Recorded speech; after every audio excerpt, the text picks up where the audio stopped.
神奇傳說個奇字係祈禱個祈啦。其實我哋以長者為對象嘅，咁我哋以老人家為對象，其實係因為香港人口老化問題比較嚴重啦。我哋喺街邊其實好多時見到唔同嘅老人家，但係我哋係唔會特別去留意佢哋啦，變咗好多故事其實我哋都唔會知道嘅。長者都會有好多唔同嘅技能，但係因為冇咗一個渠道而發揮唔到佢哋嘅技能啦。咁所以我哋透過呢一個計劃，我哋希望能夠幫助到長者，讓佢哋去唔同人展示佢哋嘅技能。大家都叫我去慶88，初嚟香港嗰陣時就去製廠做㗎啦，做手法啦。咁我係做手法之後嗰啲，我睇到都冇咩學，就學夜晚就去學做紙樣咯。第一次嚟展覽，我覺得佢睇到嗰啲相好靚喎，我都好中意。我覺得好開心係啊，即係有以前之後自己學過嗰啲都冇擺出嚟啦嘛，係咪？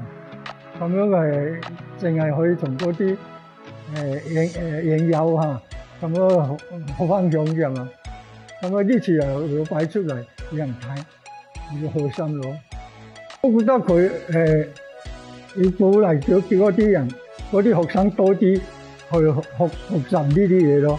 呢兩樣嘢都可以學㗎，特別係紙樣。我就頭先就同佢講，我話呢啲要學得好咯，自己去研究咯。佢話好難，我覺得如果佢有心學都唔係好難，最緊要有心啲去學，有恒心去學就 OK 嘅。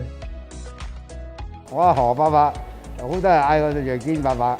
以前咧，我咗澳門讀書咧，讀咗卜卜齋嘅，成日老師咧要我寫墨筆字嘅，我啊冇所謂啦，寫就寫啦，咁咪學啊。咁啊寫咗咁耐，係咪有啲筆底啊？咁咪練自己練啦。咁跟住入酒樓行寫聽牌字，咁我哇！你寫手字幾好啊！誒聽牌字啊，同埋菜單你幫手寫啦，我幫手寫咯。好開心啊！有即係開書畫展俾人即係參考啦，學下嘢咯，公開下。最緊要自己興趣，寫字又好，影相又好，自己有興趣。今日都好開心啦！見到有好多walking 嘅人士，佢哋除咗想睇展覽之外，佢哋都好想去報名參加個 workshop。希望疫情過後嗰時，咁就可以增設一啲嘅 quota 同埋預留翻去俾啲 walking 嘅人士。